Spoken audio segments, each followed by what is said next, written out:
Happy Halloween! It's great to have you here on Monday morning on our tarot reading. Let's take a look at the energy of the crows today. So here at Spiritual Rebirth Sanctuary, we create a safe space for healing. So let's see with Reiki energy in the deck.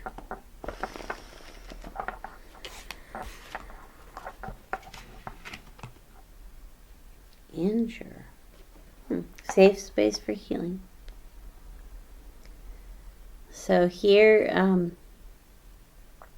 we're creating this safe space for you and for anyone who comes and has been injured. So many times in our lives we feel that we have been injured. I was watching something yesterday, a girl was talking about, I was a spiritual being and I was asked to come here and asked if I wanted to experience all the emotions involved with living human life. And I said, yeah, that would be great. And so sometimes when we're in the state where we're feeling really injured, we're having a hard time dealing with what our life is giving us or the difficulties that we're having, know that we plan this. I think when I'm looking at this card, I'm thinking about a hereditary condition that I have that I'm starting to see some symptoms with. And there's a part of me that feels like I'm really being drawn to reality shifting and shifting into a new reality where that disease doesn't exist. On the other hand, maybe part of my contract and the reason I came here for this life was to go through those symptoms and to learn the lessons involved with those, and to learn how to do as much as possible, as long as possible, with any situation that I'm in. I don't know yet. So when you're feeling injured, when you're feeling down, especially this may happen today, if you're feeling injured or down, know that, look at, you're being protected in these hands. You're being protected, you're being taken care of. Stability.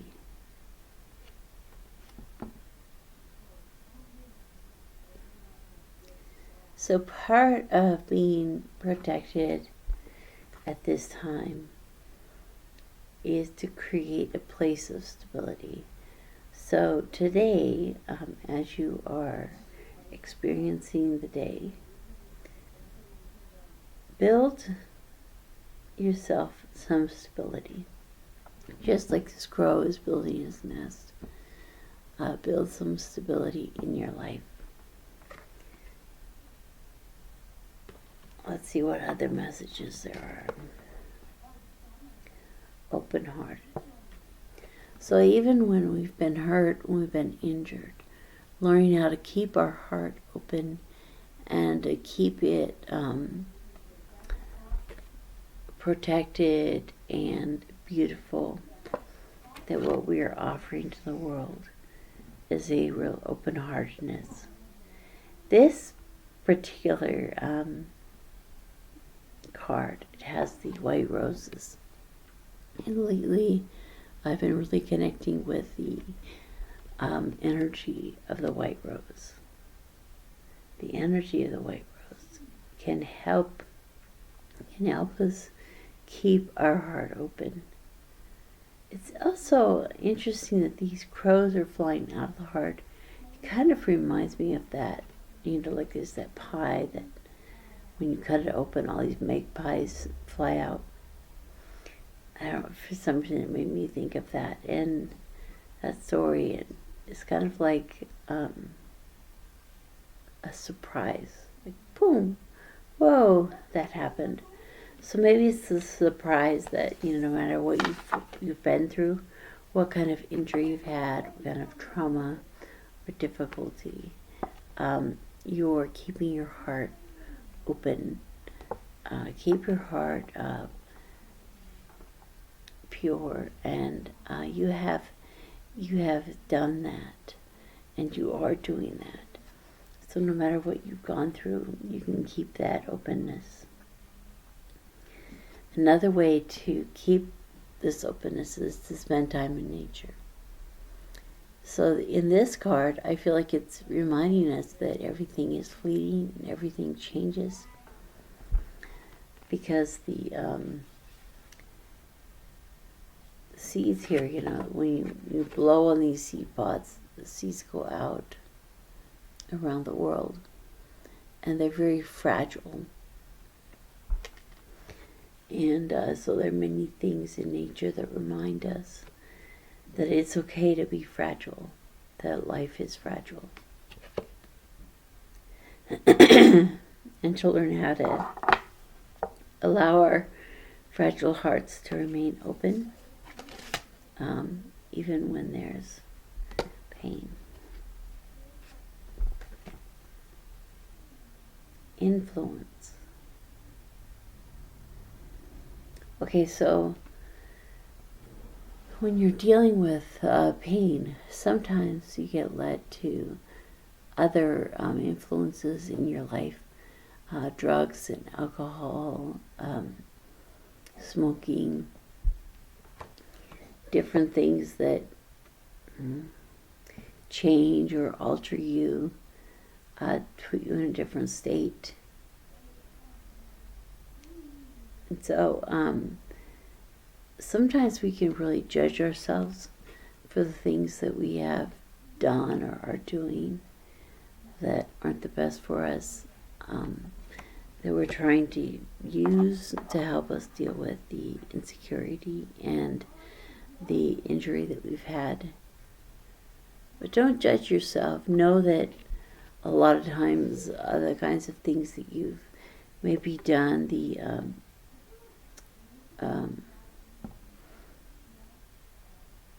addictions that you've been drawn to, are coping mechanisms. But that can change. You can move into a new life and a new paradigm, and to walk away from these. And so here at Spiritual Rebirth Sanctuary, I also help with theta energy healing. We do rapid transformation of our lives. And it really is true. My life has so rapidly changed in the last few years. And yours can too. You can move from all of these difficulties, addictions, or depressions, anxieties, anything in your life that you are struggling with. Those things can change, and you can move into a new life and a new way of being.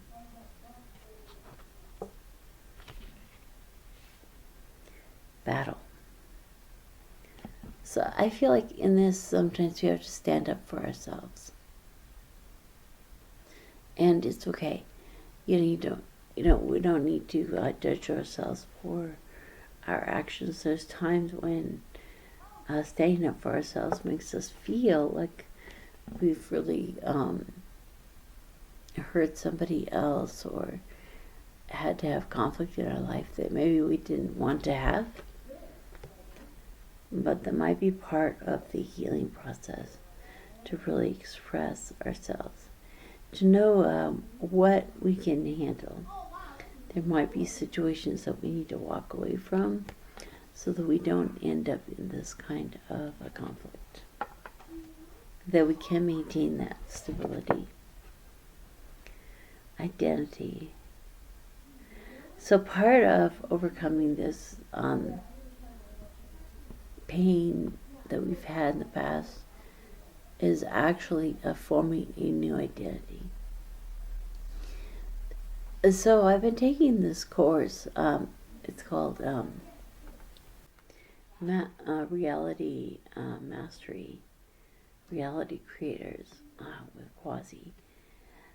And I just started taking the course again, and he's talking about not only changing our beliefs, our limiting beliefs, our limiting emotions, but to actually change our identity. So if you see yourself as a loser, you're more likely to be a loser. If you see yourself as a winner, you're going to be a winner. And so sometimes we look at ourselves and think, well, we should be completely authentic. But when we are authentic, we're connecting with our higher self. And our higher self knows that the persona that we are living here on this earth is a game.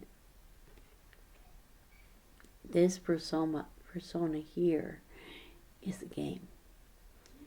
And we are living in a world where we're creating and learning and growing, and our higher self is having so much fun. And part of that fun is becoming who we have always wanted to be. You can become this. So to change your reality, to change your identity, let's say you want to write a book. Start saying, I'm a writer.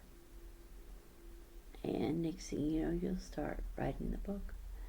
Changing your identity is the first step.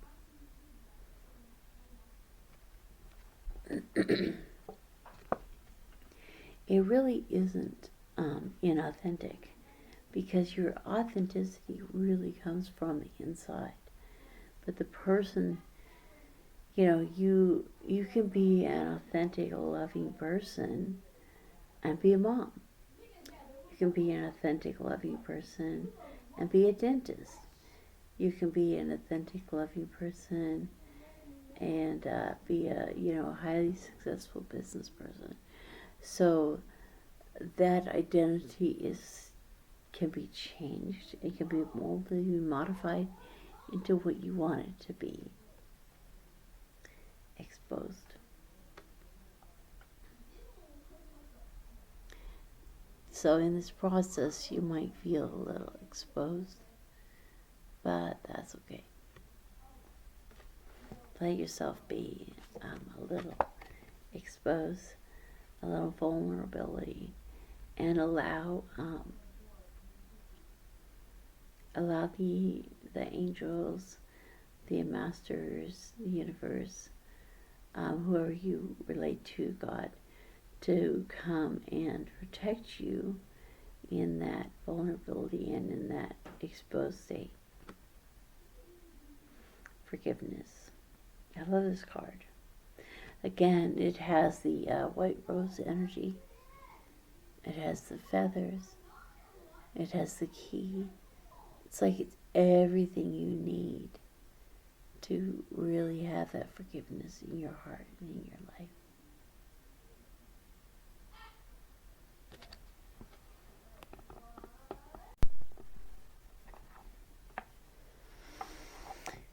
So let's end the reading today with a card from Whispers of Love. Excuse me, my voice is a little crackly this morning.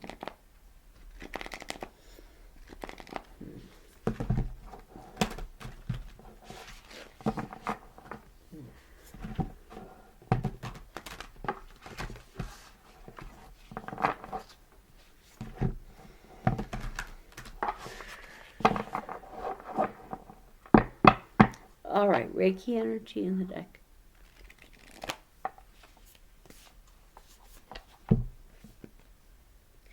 Be authentic. Oh, it's interesting. That's what we've been talking about. Be real and true to who you are and how you feel.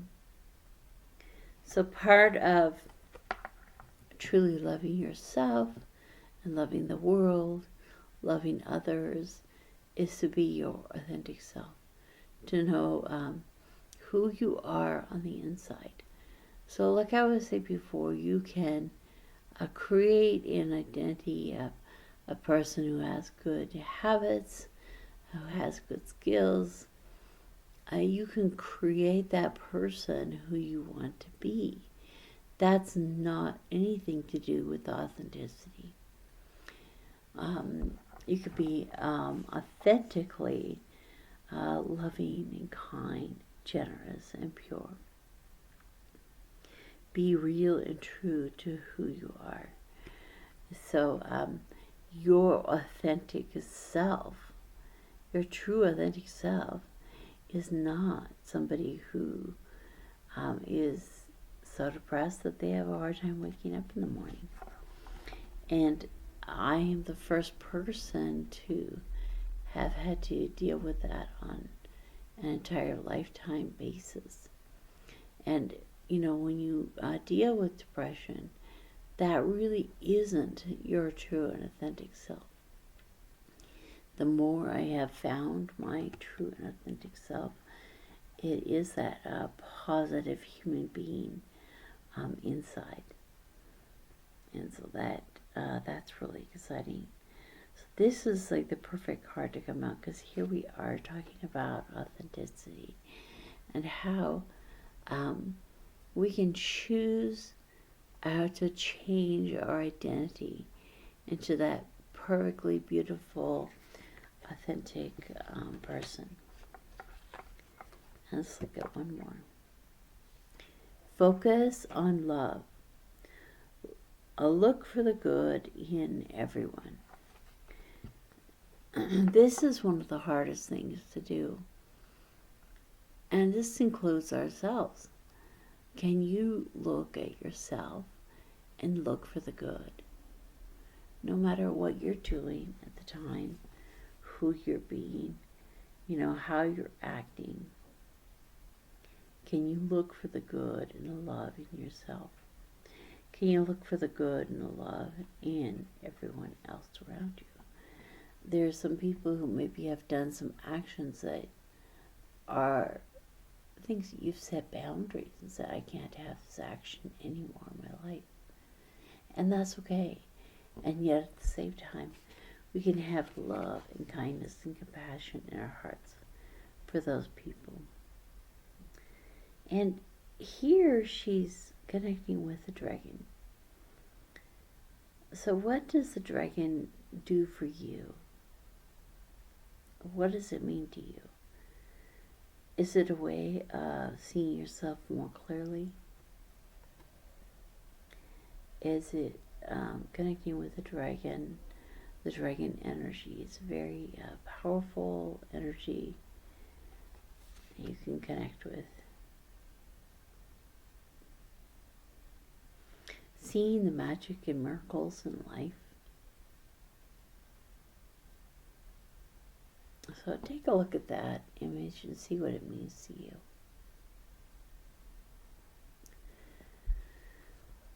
Well, happy Halloween. Thanks for coming to this reading today. And we can focus on love, focus on beauty, change our identity into our true, authentic self. It'll help us to overcome a lot of addictions and other problems that we've had, difficulties, obstacles that we're facing in our lives. So thank you for coming to this reading here today at Spiritual Rebirth Sanctuary. Please subscribe to the channel and like the video. Let YouTube know if you like it. And if you'd like to see more, subscribe. And I just am so excited to have you here and to move into a new paradigm in our life.